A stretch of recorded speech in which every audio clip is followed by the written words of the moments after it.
Welcome back to the Human Challenge. I'm your host, Vanessa Ferlano, and today we are live at Algoma University in Bowading, Sault Ste. Marie, the lands of the Anishinaabe, Garden River, and Batchewana First Nations and Métis people. We thank you for your stewardship of these sacred lands.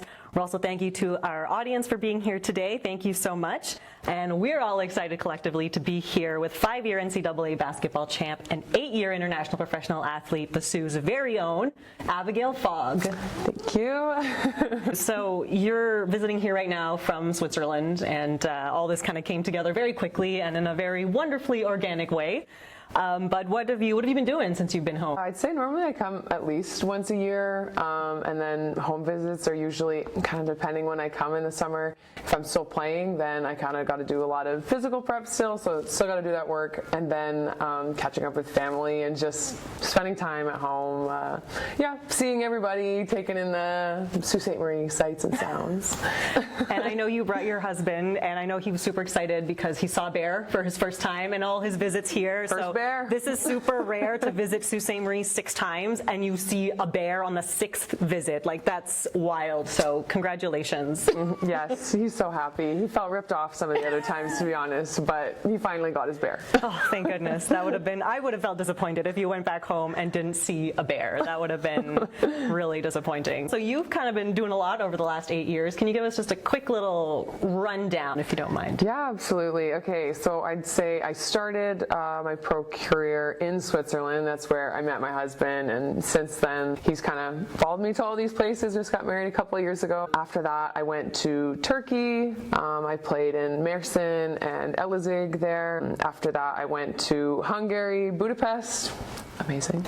But COVID year, so special for that reason. And then I played in Italy, back in Switzerland, in Belgium, and then the last couple of years have been in Switzerland. I mean, that's pretty huge, I would think, you know, growing up in little old Sault Ste. Marie. But what was it like for you growing up in the Sioux? And even just because I think what's super interesting about your journey is, like, I know that you weren't someone, because we played together in high school, and I know that you were not someone who's like, I'm going to be a basketball player. Like, you know, it really, like, you have a very different path, which I think is really wonderful. So tell us a little bit more about that journey and kind of how it all started for you here in the Sioux. I would say, like, in elementary school I played a little bit. I kind of just started, and you know, it was more like messing around with my friends and like played some high school basketball, and then there I think like 1 or 2 club coaches saw me, so that's kind of when like interest started to peak or whatever. But you know, the basketball hub is kind of really in Toronto, if I'm honest, and then even for Sault Ste. Marie, for like our basketball community, I'm like living in Gros Cap, which is like a good like 30 minutes outside of that, so I am kind of as far away from it as you could get. My parents weren't athletes either, so it wasn't something that they were like really trying to inspire me either. I just really loved to play. I loved to run around, and then it was really more when I got to high school that they were like, oh yeah, you're gonna do this, and you're gonna do this seriously.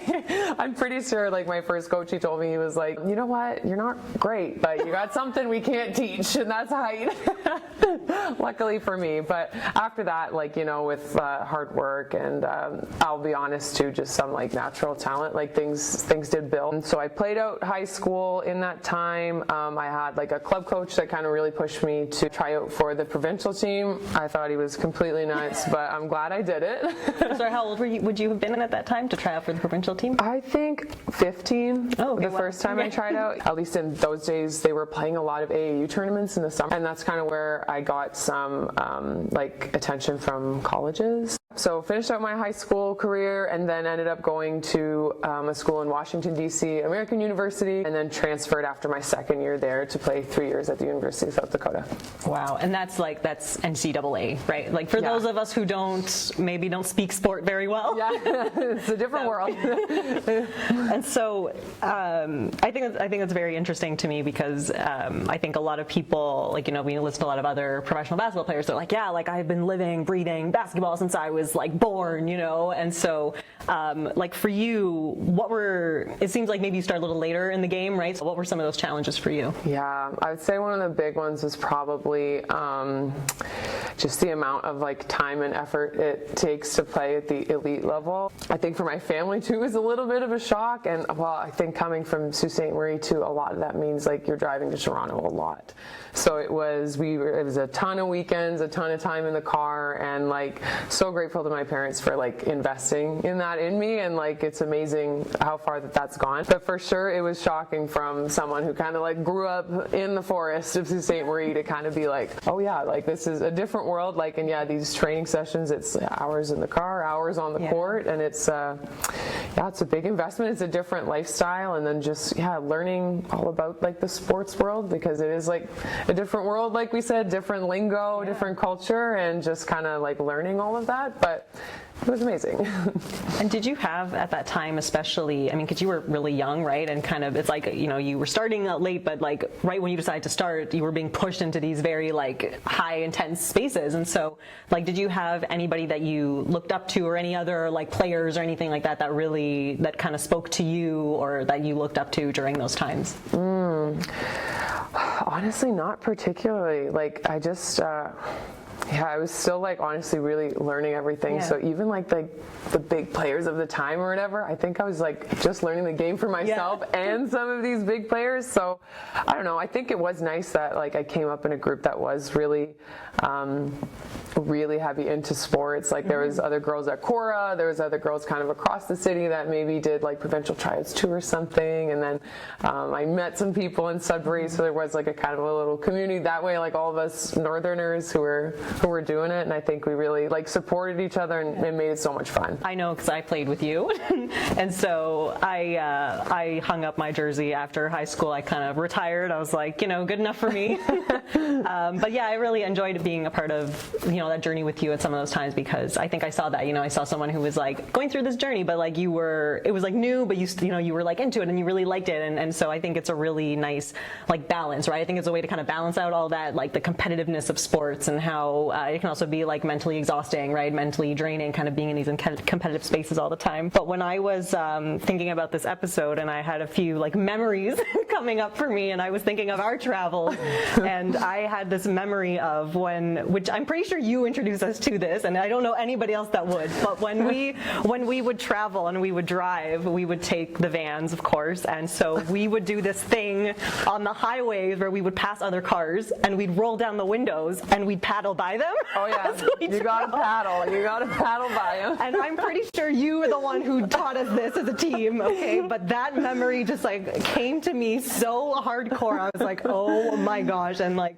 that was hilarious. But I do want to ask you, because I mean, I think that was a fun kind of practice that we had, like something that we grew together as a team.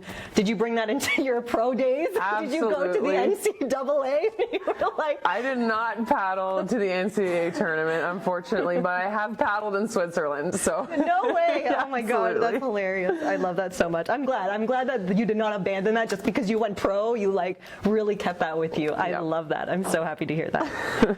Let's talk a little bit more about that, then, that transition from like high school and then going to NCAA. I mean, again, for someone who'd been playing for just a few years at that point, like what was that like for you? Because that, I imagine, would have been a huge, like I remember even playing high school and also playing rep ball with you, and that's a pretty like big transition. So what was that like, going from you know, high school and then playing rep and then getting into like NCAA? Like that's wild. It was a huge adjustment. I had a pretty tough major. I was doing medical biology, so it was like it was pretty intense. Yeah. It was a big school of time management, I think. And it just like pushes your body to the max too. Like we were up like lifting at 6 a.m. and doing like some really wild stuff sometimes, like army crawling through the sand, running laps of a track with a 4x4. Like there was a lot going on, but yeah, it was tough, but I think it was like really good. If I kind of take a zoom out and look at it, I would say that was probably the biggest thing I learned, was like the time management, because you know, you're managing like living alone for the first time away from home, like how to have a social life and enjoy those things, but also like competing at the elite level and trying to manage a pretty tough degree too. So Yeah, for sure. I got my butt kicked on a couple calculus tests. Me too. Been there, done that. Yep. Yeah, and just physically, it was a whole like transformation for my body, but it was good. A refining fire. Let's put it that way. Well, I was going to ask you because a lot of what you're talking about is like kind of more like the mentality stuff, and so I'm like, yeah, like the actual like physicality of the sport, like what was that like too during that transition? Like it was just harder and like more intense, I guess. Like what was all that? Was it more time too? I imagine maybe. Yeah, for sure. No, like workouts were for a lot more intense. Like I would say in like high school, at least in my time, there wasn't really too much of a focus on like strength and conditioning. Right. We were kind of just like doing a lot of playing and a lot of practice, and I think that that's like a great school in itself too, because you need those reps, and that's how you kind of learn to read and react and do all those things. But yeah, for sure, the strength and conditioning piece definitely it changed like my body, and especially at my position where you're like have to be pretty physical. It changed things a lot. And then when you're kind of coming in as like an 18-year-old and you're playing against like a senior who's maybe like 21, 23, who's been doing this for 4 or 5 years, yeah, like your freshman year is usually kind of tough, but you kind of start to find yourself after that a little bit. And how did you like adapt or cope with all of that? Like how with, plus you also had your studies on the side. Like what did you do during that time? How did you cope? Yeah, I definitely like reach out and make a lot of friends for sure in like different circles. So for me, I had like friends in like, I was like an art minor and a biology major. So I kind of find different friends in each that I think you can connect to in a different way. And it just like really takes your mind off of basketball. I think like faith has always been a big thing for me too. So just like having a church group or whatever. And it kind of like, it just kind of gets your mind off of certain things. Cause sometimes if like maybe basketball's not going well, you're not really getting the playing time you want, and like things are tough with the team, then you can kind of like plug in somewhere else and it can give you perspective a little bit. Unless if, when you're like kind of super hyper fixated on one area and it's just not going well, I think like for me anyway, it's not super helpful. So at what point did you go from DC to South Dakota, right?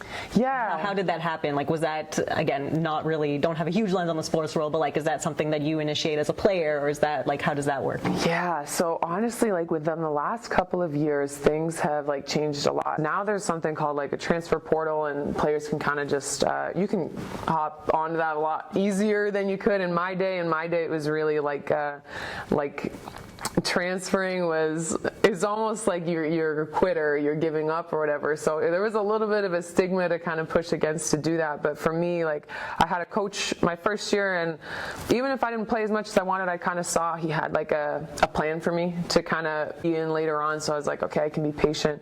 And then we ended up switching coaches, like the school did. We got a different coaching staff, and I was like, all right, like I'll try it out.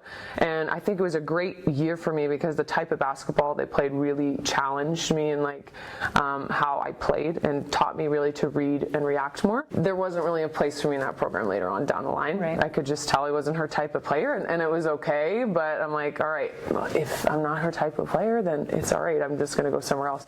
So yeah, that's what I ended up doing, and it was a great fit in South Dakota. My major was even like they had a medical school there, so it was kind of better on a basketball front and an academic front.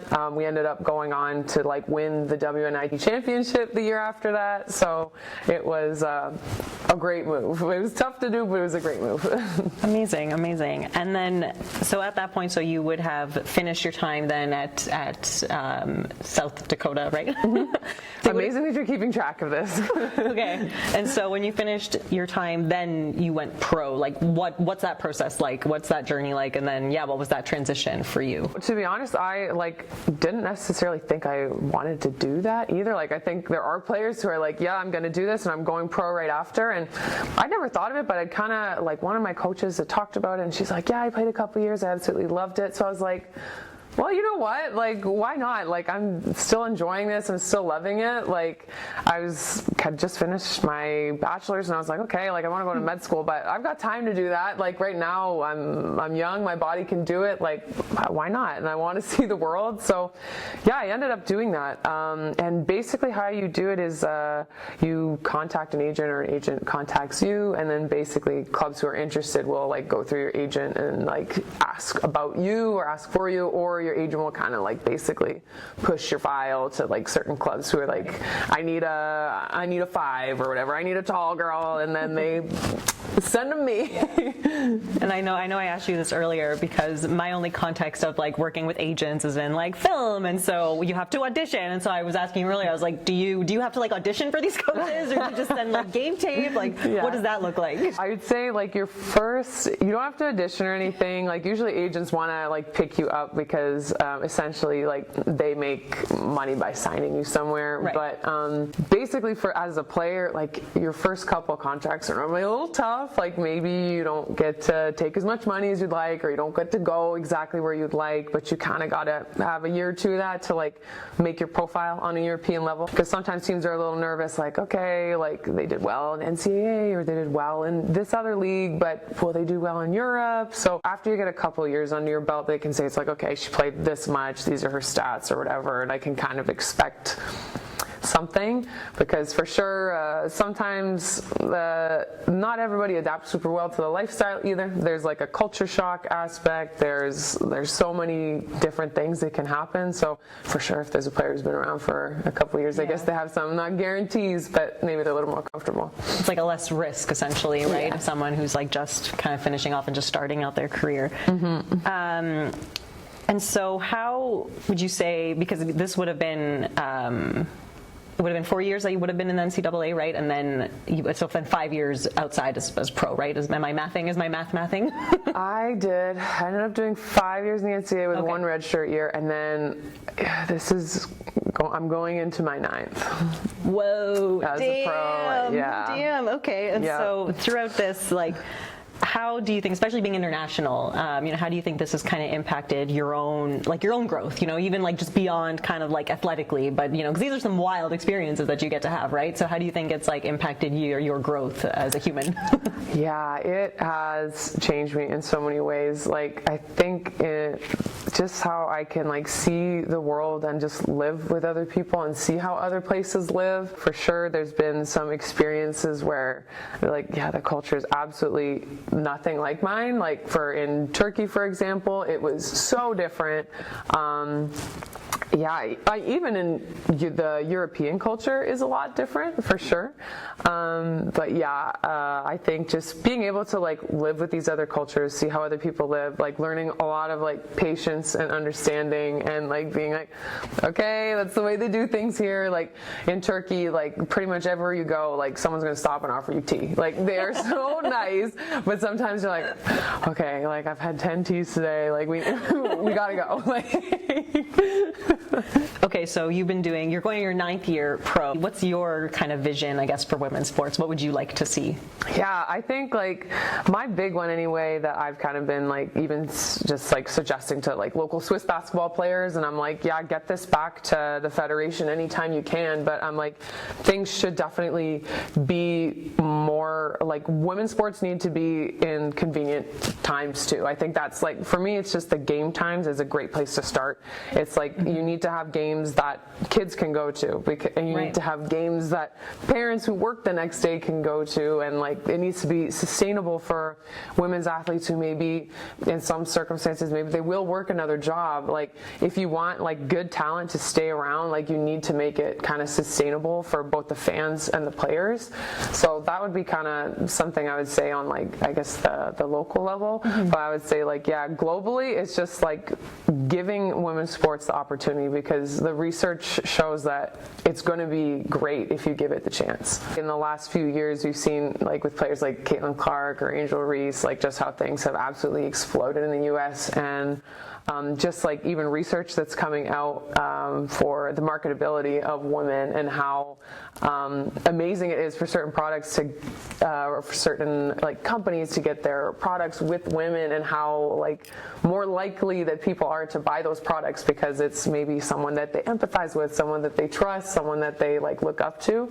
It's been incredible to see, and like you're finally starting to see more and more like women on like big stages, women getting like good game times, and like for me that's kind of an area that still needs to improve but has been improving. A lot of times, if we kind of put women's sports in like on the back burner, like put it in the time slot that nobody really wants to see, or not outside of like work hours, or not at a good time for people with families to go to, because we're saving those spots for men's sports. Like obviously they'll kind of never get their time to shine, so it's kind of finding that balance to like put both in that same light. I would say in just like marketing too, how much more we see women's athletes on like different shoe deals, or different, like we've been seeing so many women's basketball players who finally have a shoe in the last 2 years. True, which is amazing. And like the Sabrina Ionesco's shoe is like one of the shoes that's doing the best in the last couple of years. Is getting like close to the Kobe shoe, which is like which is amazing.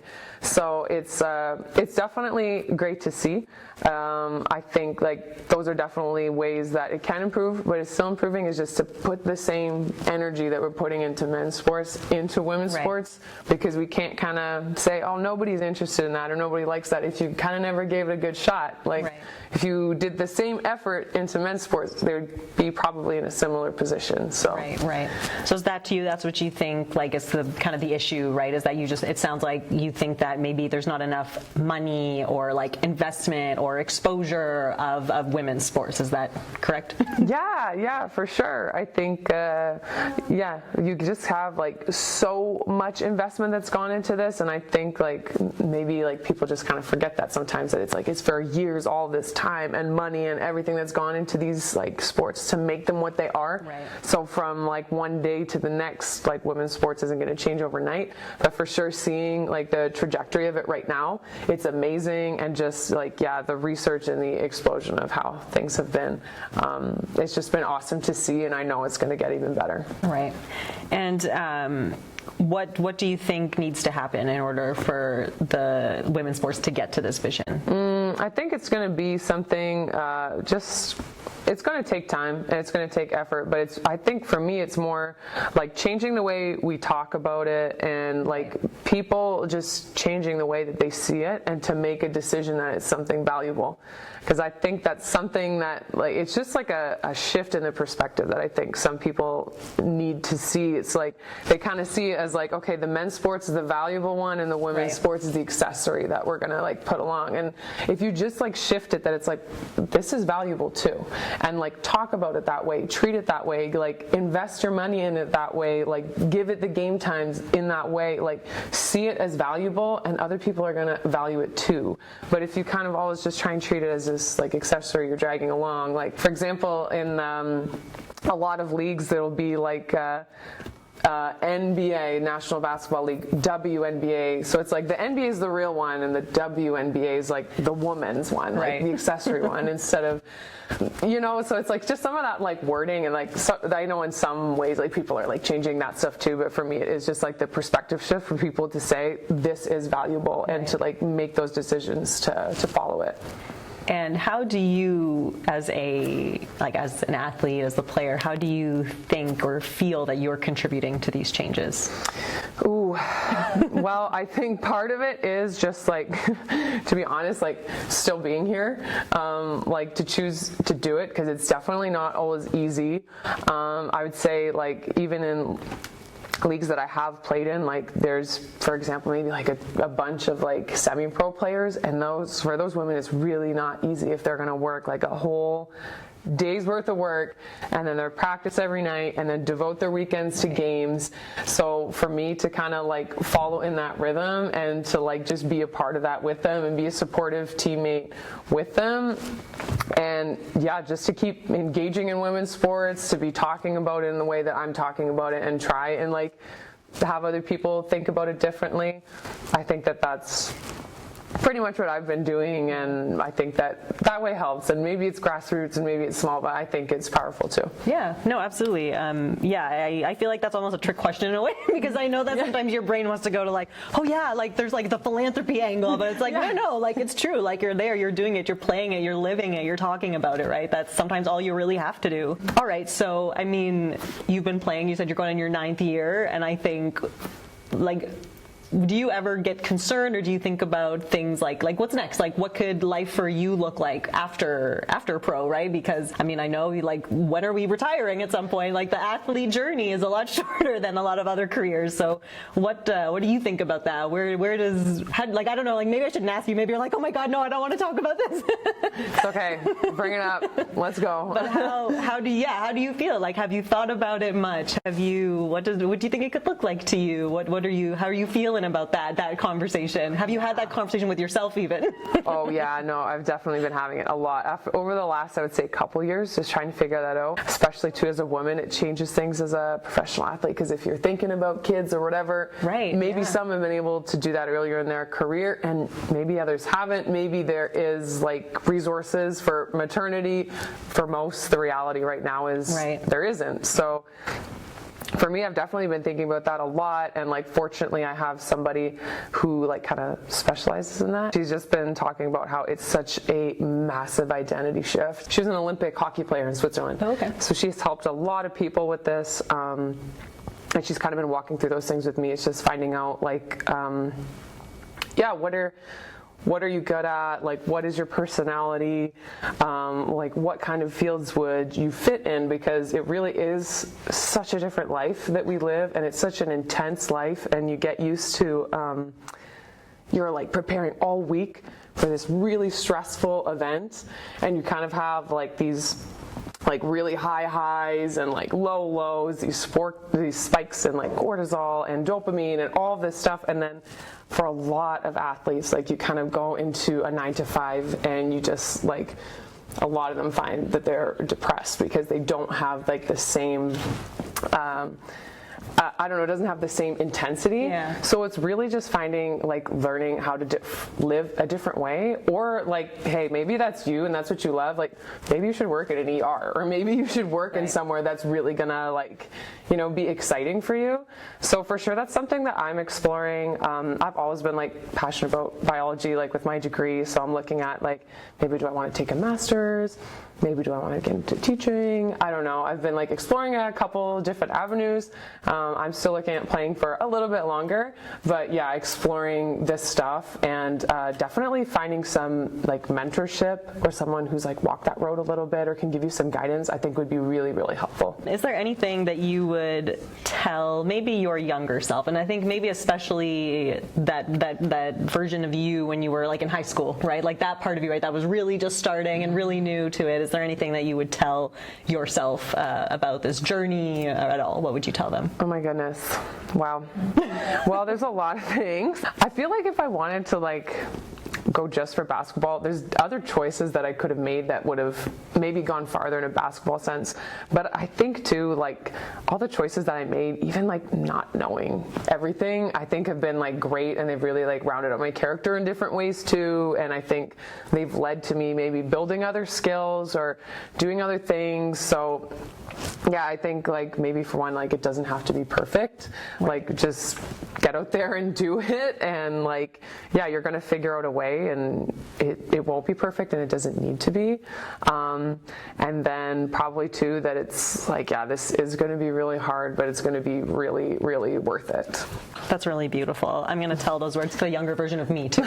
Yeah. So thank you for that. We all thank you for that. Do you have any kind of defining moments that stand out for you just throughout this entire like 9-year journey, whether that's athletically or professionally or even personally? A couple of low lows would be like when I like left like a really tough contract, when I had a pretty bad ankle injury that had me out for a few months, and then I like couldn't play with the national team, and it felt like life was over. Like those were pretty tough, but almost like I feel like right behind a lot of those were some of like my biggest highlights too. Like I think it was in college where I'd had like a really tough season. I wasn't playing as much as I wanted to, and like things were just like pretty difficult for me. And then like I ended up like playing more by the end of the season, and we were like the WNIT champions.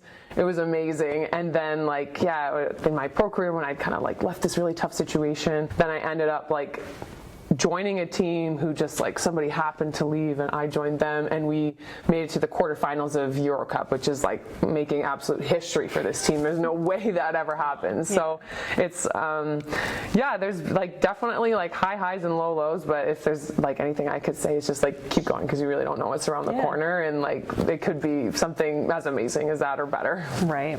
No, I love that. I think that's a really powerful message for anybody, right? Whether you're like a pro basketball player or just doing whatever else you could be doing. And last but not least, just to close us off tonight, what final words would you want to leave all of us here today that are, we've been following your journey too? What would you want us to take home with us today?